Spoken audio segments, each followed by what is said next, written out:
thinking about? The minutia of life. Ooh. See that window up there? When the sun shines through at about 7 in the morning, the rays hit that table, and it bounces this beautiful golden light against all these walls.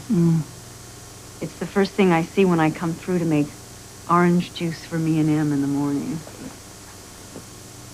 Have you ever noticed that if you hold an orange peel in your hand and you squeeze it really tight, that's a little shower of oil. It just pops right out of the orange peel. I never noticed that until recently. This morning was so full of detail. It was almost an embarrassment of riches. The sun, the oranges, and there was this blue jay out in the backyard. And I stood up there at the window and I was holding onto this orange.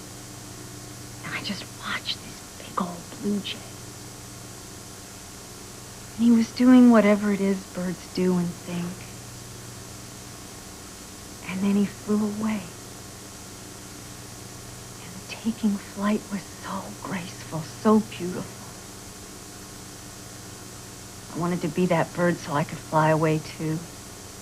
It's cruel that humans are so earthbound, isn't it? Yeah. But I'm not going to be earthbound much longer. I'm going to take flight into who knows what. And I'm terrified, Monica. I'm afraid to leave my child. I'm afraid to leave this imperfect world. It's all we know. I don't want to be a baby. I gotta be strong for my daughter, but sometimes I don't know how I'm gonna pull it off. Because the terror is in my throat and it's choking me.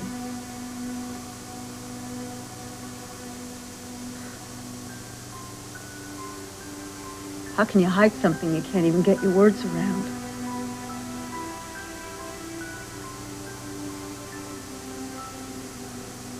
Well, delighted to see you again, Lois. Oh, back at you, Mr. Q. Hello, my dear. And Ned, so nice of you to drop in on us. Lois, you've been keeping him so busy that we hardly ever see him anymore. Don't be snide, dear. Thank you, Grandmother. And Grandfather, you're not going to make me feel guilty about this. I made the terms of my leave of absence from ELQ quite clear right up front. My time is my own, and I have no accountability to anything but my own conscience. Your conscience? That's a good one, Ned. I wasn't speaking to you. Oh, here we go again. Can't you two be in the same room for 5 minutes with each other without fighting? No. Up until this moment, I couldn't have been less interested in going back to ELQ, but suddenly the prospect of sending you packing appeals to me. Throw it out of your mind. Now, whether you decide to grace us with your presence tomorrow or next year, AJ isn't going anywhere. This is the part where I start tuning out. Survival mechanism, I can dig it. Grandfather, I appreciate the vote of confidence. Thank you very much. At least AJ takes his birthright seriously enough to show up. Now, with all due respects to Lois's instincts, I cannot believe that you seriously think there is any future in wearing those ridiculous leather pants. Wait, hold the phone. I think he's got a great future in those pants. Grandfather, just calm. Whatever it is that you are all fighting about, I want you to stop it. What I have to say is going to take priority. Oh, dear. Reginald, another Bloody Mary, please. Is this about Mom, Dad? She's all right, isn't she? Mom's fine. And if all goes well and there's no reason to assume otherwise, she'll be home next week. That's good news, though. Jeez, Dad, you made it sound a little ominous, whatever it is. It's not ominous. However, it is going to affect every single member of this family. Oh, yeah, I can leave if you'd like me to. Won't hurt my feelings or anything. No. It's fine. You are now a member of this family, God help you, and I'm sure Monica would want you to know. Well, then tell us, Alan. Please, dear. Should we be sitting down for this? Probably.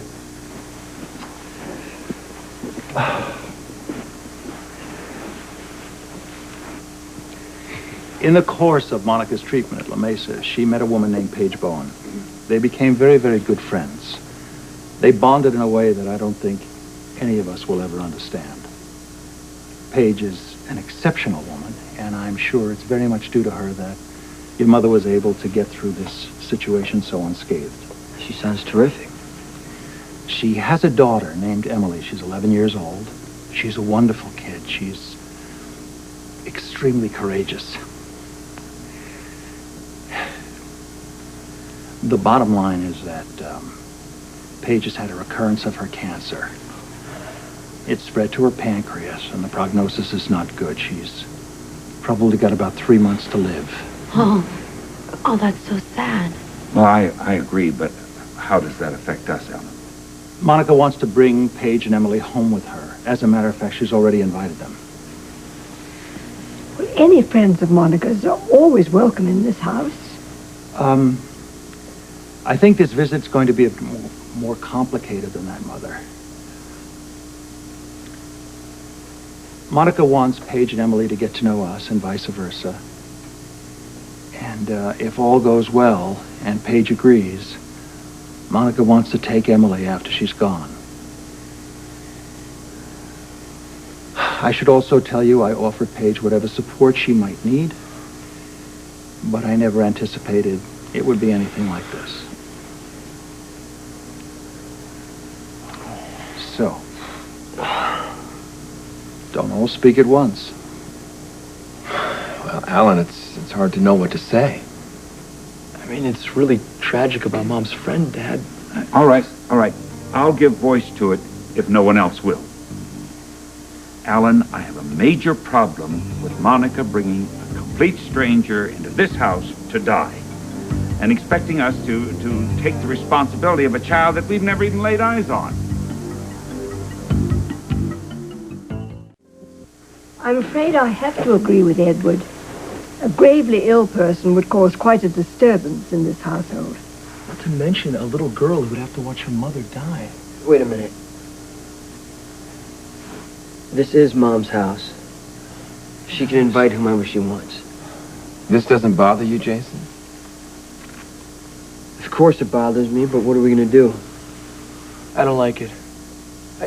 I mean, what if having Paige in the house keeps Mom preoccupied with her own illness? I mean, shouldn't she be trying to move on? What the hell makes her think that she can ask for this major commitment from all of us, anyway? Can I offer an opinion? Of course. Please. I think there's something positive here.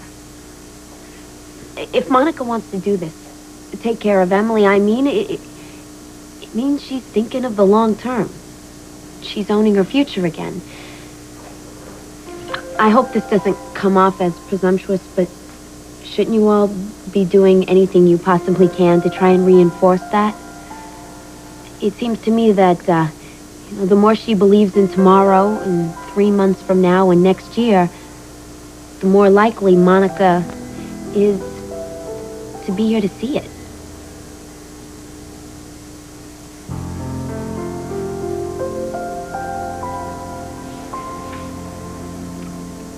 Lois makes an excellent point. She usually does. Well, it'll certainly be disruptive. There's no question about that. But as far as we're concerned, the objection is withdrawn. Thank you, Father. Thank you all.